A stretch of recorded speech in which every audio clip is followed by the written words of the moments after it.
سر میرا سوال یہ ہے کہ کیا حضور وسلم کے روضہ مبارک کا دروازہ کسی وی آئی پی کے لیے، کسی بادشاہ کے لیے کھولا جاتا ہے؟ جی نہیں، یہ بھی ایک ایسا مسئلہ ہے جو لوگوں میں بہت پھیل گیا ہے اور غلط مشہور ہو گیا ہے لوگوں کے اندر۔ لوگ یہ سمجھتے ہیں کہ فلاں بادشاہ وغیرہ آتے ہیں اور وہ نبی صلی اللہ علیہ وسلم کی قبر کی زیارت کے لیے جاتے ہیں۔ آپ کو عمومی طور پہ میں خلاصہ بتاؤں کہ یہاں کے بادشاہ بھی نبی صلی اللہ علیہ وسلم کی قبر کی زیارت نہیں کر سکتے ہیں، قبر کی یعنی کہ قبر تک نہیں جا سکتے ہیں۔ صحیح، ہم بھی جو جاتے ہیں، آپ نے دیکھا ہوگا ہم کہاں تک جا سکتے ہیں؟ جو جالی لگی ہوئی ہے، جالی یہ کس نے لگائی ہے؟ جالی یہ سعودی حکومت نے لگائی ہے، یعنی کہ پرانے زمانے میں جالی نہیں لگی ہوتی تھی۔ اس کے پیچھے، جالی کے پیچھے کیا ہے؟ بہت سے لوگ یہ سمجھتے ہیں، وہ جھانک کر کے دیکھ رہا ہوتا ہے کہ ہمیں قبر نظر آ جائے کسی طریقے سے۔ قبر ناممکن ہے کہ نظر آ جائے، کیونکہ جالی کے پیچھے 3 دیواریں ہیں۔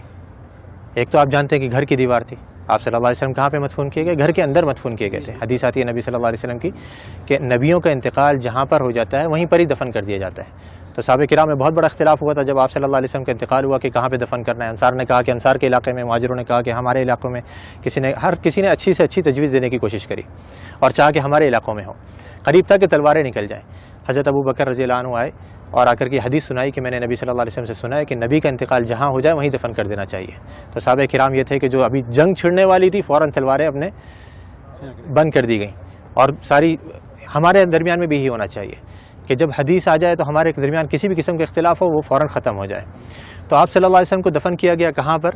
دیکھا گیا کہ آپ کا انتقال ہوا ہے حضرت عائشہ کے گھر کے اندر۔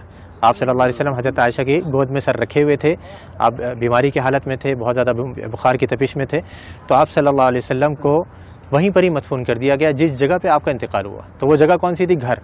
اب گھر کی ظاہری بات ہے 4 دیواری تھی، 4 دیواری کے باہر کچھ عرصے کے بعد پرانے زمانے میں ہی ایک اور دیوار بنائی گئی جس کے 6 کونے تھے، 6 کونے، یعنی کہ عام طور پہ 4 کونے ہوتے ہیں نا گھر کے دیوار کے، اس کے 6 کونے بنائے گئے تھے۔ یہ 6 کونے کیوں بنائے گئے تھے؟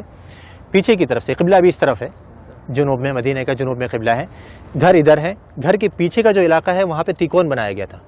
جو دیواریں ہیں وہ تیکون کر کے بنائی گئی تھی۔ کیوں تیکون بنائی گئی تھی؟ تاکہ کوئی شخص جب نماز پڑھے تو اس کی سیدھ نبی صلی اللہ علیہ وسلم کی قبر کی طرف نہیں ہو، ادھر کوئی نماز نہ پڑھ سکے، تاکہ آپ صلی اللہ علیہ وسلم کی قبر سامنے نہیں آئے نماز کے درمیان میں۔ کیونکہ نبی صلی اللہ علیہ وسلم کی حدیث یہاں پہ لکھی ہوئی، آپ نے بورڈ پہ پڑھی ہوگی کہ آپ صلی اللہ علیہ وسلم نے قبرستان میں یا قبر کی طرف رک کر کے نماز پڑھنے سے منع کیا ہے۔ تو وہاں پہ یہ دوسری دیوار بنائی گئی۔ اب 2 دیواریں بنی ہوئی ہیں، تیسری دیوار ان دونوں دیواروں کے درمیان میں بنائی گئی، اس کے باہر نہیں۔ 2 دیواریں بنی ہوئی ہیں، ان کے درمیان میں یہ تیسری دیوار بنائی گئی۔ تو اس دیوار کے اوپر یہ گنبد کھڑا ہوا ہے، اس دیوار یا اس کے ساتھ میں کچھ چھوٹے موٹے ستون سے ہیں، ان کے اوپر یہ گنبد کھڑا ہوا ہے۔ یعنی جس سے میں نے ابھی تھوڑی دیر پہلے ذکر کرا تھا کہ جو اندر گھر کی دیوار ہے وہ تو کچی ہے، اس کے اوپر گنبد نہیں بنایا جا سکتا ہے، تو گھر کے باہر کی دیوار پر یہ گنبد کھڑا کیا گیا۔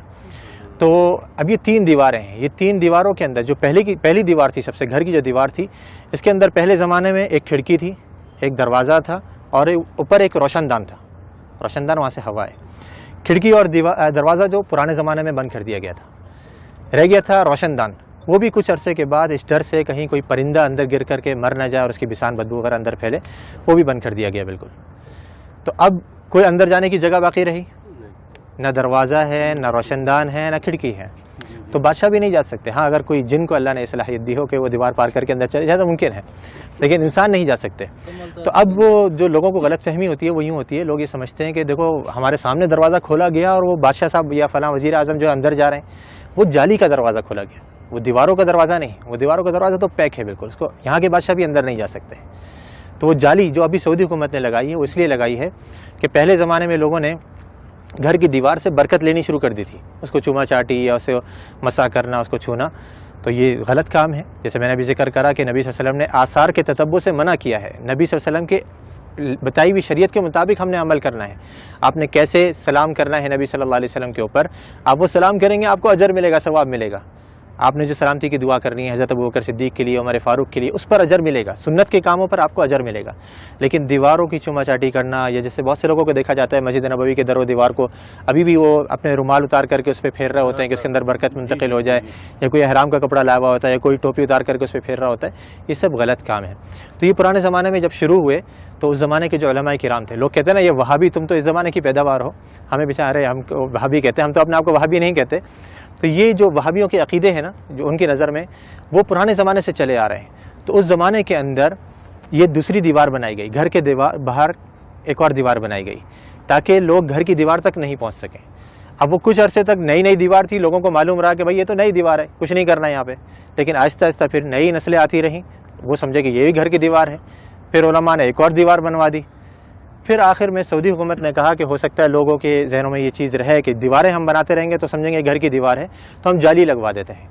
انہوں نے جالی لگوائی، لیکن لوگوں نے پھر بھی نہیں چھوڑا، وہ جالی کو بھی چوما چاٹی کے لیے پھر آخرکار مجبوراً سعودی حکومت کو وہاں پہ پولیس والوں کو کھڑا کرنا پڑا یا حیا والوں کو کھڑا کرنا پڑا تاکہ وہ لوگوں کو سمجھائیں اور آرام سے بتائیں کہ بھائی یہ چیز غلط ہے، مسح جو ہے وہ آپ نے حجر اسود کا کرنا ہے، اس کو چومنا ہے، اس کو آپ نے مسح کر سکتے ہیں، یا اس سے پہلے والا جو رکن یمانی ہے اس کو آپ چھو سکتے ہیں، ہاتھ لگا سکتے ہیں۔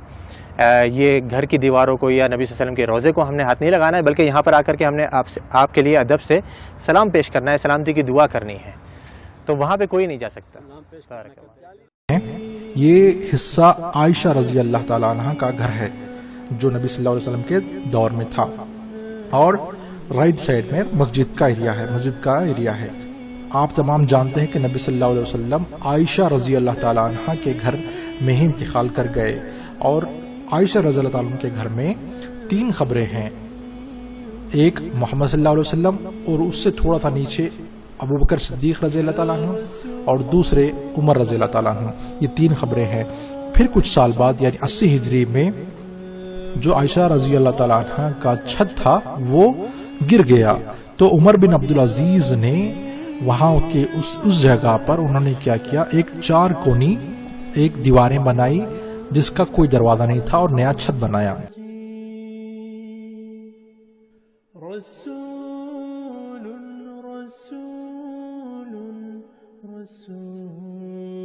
پھر ان کو ایک بات کھٹک گئی کہ کہیں لوگ آگے جا کر یہ نہ سمجھیں کہ یہ کعبے کی طرح ہی ہے، کیوں نہ اس کی طواف کریں، تو یہ ان کو ڈر ستا رہا تھا۔ تو انہوں نے کیا کیا، ایک اور دیوار بنائی اور سامنے سے اس کا حصہ تھوڑا سا نوکیلا انہوں نے بنایا، جیسا کہ آپ دیکھ سکتے ہیں ویڈیو میں۔ سبحان اللہ، دیکھیے وہ لوگوں کو گمراہ ہونے سے بچنے کے لیے کس حد تک سوچ رہے ہیں، سبحان اللہ۔ پھر اس کے 600 سال بعد ایک دوسرے خلیفہ نے اندر کے حصے پر ایک سفید رنگ کا گنبد بنایا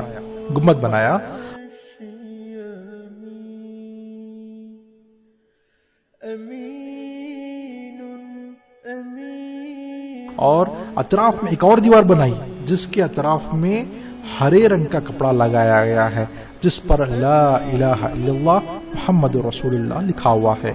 اور اس گنبد کے بارے میں یا ابھی جو اس وقت گنبد ہے اس کے بارے میں ہمارا ایک اور ویڈیو ہے، اس پر آپ اس میں تفصیلی ڈیٹیلز دیکھ سکتے ہیں، ٹھیک ہے۔ پھر اس کے بعد ایک اور دیوار بنائی گئی، گنبد بنایا گیا، گنبد کے بعد ایک اور سپورٹنگ دیوار بنائی گئی، اس کے بعد جالی لگائی گئی، جو جالی آج ہم دیکھتے ہیں۔ جب کبھی ہم مدینے جاتے ہیں تو وہاں پر ہم جالی کے باہر سے نبی صلی اللہ علیہ وسلم اور 2 صحابہ کو سلام کرتے ہیں، تو وہ ہم جالی کے باہر سے کرتے ہیں۔ یہ جالی بھی اسی وقت بنائی گئی تھی جب گنبد وائٹ سفید گنبد اور سراؤنڈنگ ہرا پردہ اور یہ جالی بنائی گئی تھی۔ اکثر لوگ یہ سوچتے ہیں کہ یہ جو ہرا کپڑا ہے اس کے اندر ہی جو یہ خبر ہے، اور وہ اگر ہرا کپڑا نکالا جائے تو ہم خبر دیکھ سکتے ہیں، ایسا نہیں ہے۔ آپ تمام جانتے ہیں کہ کتنے دیواریں اس کے اندر بنائی گئی ہیں تاکہ کوئی فتنہ نہ ہو اور کوئی جو ہے گمراہی نہ ہو۔ اللہ جزائے خیر دے ڈاکٹر عبدالعزیز کرکی جنہوں نے یہ شکل بنائی تاکہ ہم یہ اندر کا حصہ کس طریقے سے بنایا گیا ہے دیکھ کر سمجھ سکیں۔ اس طریقے سے کئی اور ماڈلز مدینے میں رکھے گئے ہیں، وہاں پر آپ جب جائیں گے تو مدینے کا ایک میوزیم ہے اور بہت ساری چیزیں ہیں، آپ ضرور یہ ساری چیزیں وہاں پر دیکھ سکتے ہیں انشاءاللہ۔ تو اگر آپ کو یہ ویڈیو پسند آیا اور یہ معلومات اگر اچھی لگی تو آپ یہ ویڈیو اور یہ معلومات دوسروں تک بھی پہنچائیے۔ بارک اللہ فیک۔